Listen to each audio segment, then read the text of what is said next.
Hey, this is Full Game Prometheus. Once again, guys, thank you for supporting my channel. I want to share with you guys a particular defensive strategy, a roster strategy that I've been using to help me generate more coverage sacks. Obviously, Madden 21 has been a game where most people can't blitz heavy like they used to in previous Maddens, and they actually have to go ahead and use a lot of coverages and making different types of adjustments. And the defensive line, usually the rush of 3 or 4 players, is going to make or break a team.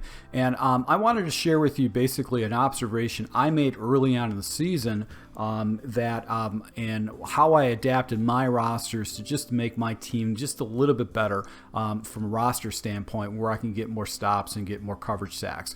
Now, there's basically 3 teams that I found out early on in September when I was playing this game online, when I was playing regs, where I really struggled with against them offensively. It just seemed like they were always catching me off guard. I was constantly getting sacked. I was struggling against the defense, and statistically, it shouldn't be the case. They weren't like the best of the best defenses, but I really had a hard time.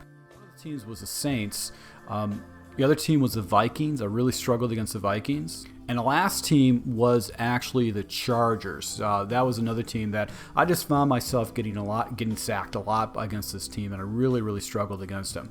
So started really just jumping into the reason why I was getting sacked, and it's pretty clear what the reason was. Now, I want to point out, if you take a look statistically, these 3 teams that I had a hard time with all had left ends that were elite.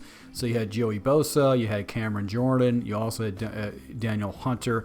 These guys I really had a hard time with. They were always getting in the backfield and actually sacking me. And if you look at statistically, these guys, they're not outside of Danielle Hunter, but if you look at these guys, 81 speed, 78 speed, not the fastest people, but they had one characteristic in mind that was something that I noticed. All of these players had edge threat star ability.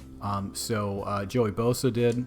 You see here, he had Cameron Jordan, even though he was the slowest of the 3, he had edge threat elite. And then Danielle Hunter also edge threat elite. So 88 speed and edge threat elite made it very difficult for me to get away from him. Now, I never ran into any issues with J.J. Watt, but if you take a look at his statistics, even though he's the highest rated left end in this game, he doesn't have edge threat elite. He's El Toro, he's got swim club, he's a run stopper. So he's a very dominant inside defender, but he's not an edge defender. He doesn't get around the edge. So I quickly determined that I had an issue with who was blocking against him. And if you take a look, there's a big disparity with the right tackle opposed to the left tackle when it comes to rankings overall. The right side, the right tackle of the offensive line for all these rosters, they're not as good as the teams that you get on the left side, because typically the left tackle is the better of the best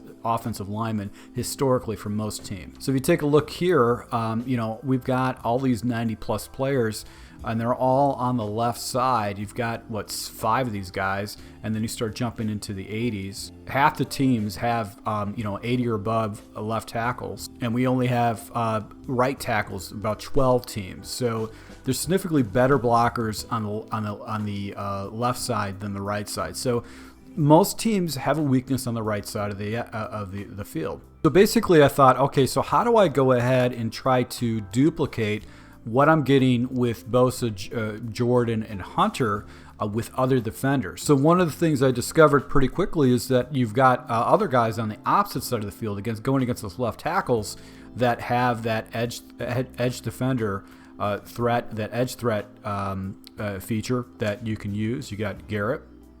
You've also got Nick Bosa, where you can get edge threat. But a lot of times you're going to have your best edge rushers on the offensive, on the outside. So you've got basically you got Mack, Miller, Chandler Jones, T.J. Watt, and then you've got obviously one of the most popular players that everybody knows about it, which is Zadarius Smith, who's not the fastest guy. He's 80 speed, but what makes him unique is that he's got edge threat elite, which means he's going to beat his man more times than not. And you also got Barrett, which he's, obviously, another edge threat defender with really good speed in 84. And on the right side, you've also got some good rushers too. You got Bradley Chubb, but most of these right side guys, you're not going to get those edge rush elites, so you want to go ahead and look for them off the left side. So, Cardinals not necessarily thought of it as a team with a really good defense, but you can turn it into a really good defense because you don't want to take a player like Chandler Jones, who's basically an edge rush, edge threat elite player. You do not want to have him going in coverage. He's not a coverage player. You want him rushing, even with the 79 speed. So typically what I'll do is I'm going to go ahead and take him and take his position and drop him down basically here on the defensive line, where he's going to basically rush the edge rusher all the time. That's going to make my team much better. So similar thing. I've got Stephon Tuitt, if that's how you pronounce his name. He's a good player, but look at the speed, 74 speed. He's really not going to get around the edge. He's not a finesse guy. He's not going to get around the edge. He's got good block shed, so obviously I want to have him on the defensive line to go ahead and stop any kind of runs. But he's not the ideal player. The best player is going to be TJ Watt because look, he's got 83 speed. He's also got edge threat, which makes he's going to win at 50% of the time. He's going to win those blocks and get block sheds off the edge. So what I'll do is I'm going to swap him out with another linebacker and then go ahead and take TJ Watt and put him on the line. I want to get him off the edge, going after my quarterback and forcing my quarterback to go off the edge. Another thing I want to point out too is that all quarterbacks, majority of the quarterbacks, almost every single quarterback is right-handed, meaning that they don't want to go to the left. So if you got pressure coming from the left end, forcing them to break off to the run to the left, they're throwing across their body. So you're not going to necessarily, you're going to get better animations with them if they're throwing across their body. The only quarterback that I think is left-handed in the game is Tua. And he's a rookie. Obviously, he's the only left-handed quarterback that I believe is in the game. So, guys, correct me if I'm wrong. But other than that, all these quarterbacks are going to feel more natural if they're going to be rolling away from pressure, going off to the right opposed to the left. So that's just a little subtle adjustment that I do to force more coverage sacks.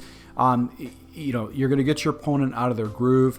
You can set them up with pressure off that side and do a QB contain off on the right end side, or maybe a defender who can come down and have a blitz with a QB contain. But this is a good way to go ahead to just really drive your opponent crazy and get yourself some more coverage sacks, because it's worked against me and it's something I picked up on and just noticed just labbing and watching my gameplay. So once again, guys, thank you for your support. If you do like these type of tips, go ahead and smash that like button and also the subscribe button and the notification icon, because I'll be rolling out more offensive and defensive tips to take your game to the next level. So thank you, and until next time.